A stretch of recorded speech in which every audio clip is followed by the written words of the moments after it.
tükendin of ömrün.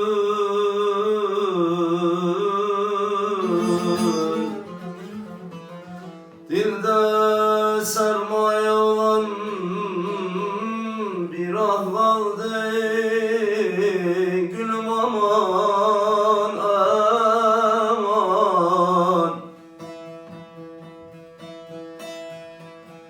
Sanırım derdimi okmana gösterdim.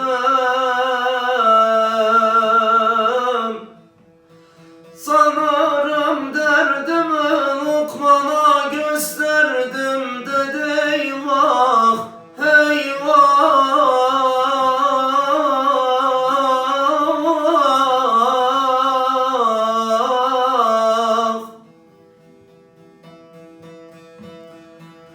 Bu derdim def'üne bir çare, hakiki bir ilah kaldı gülüm aman aman aman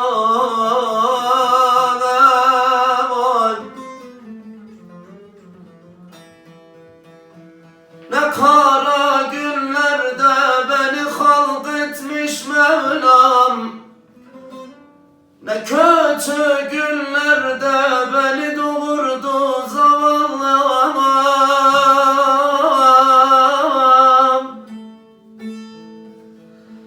Kurudu şemsi vaktın gonca günlerim, simsiyah kaldı.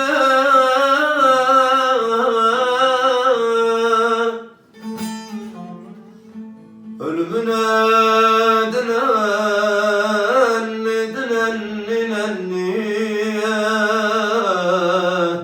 sebebim sensin oy. Bu moral bakışın ey peri suret, çok açtı barımda yara gözleri.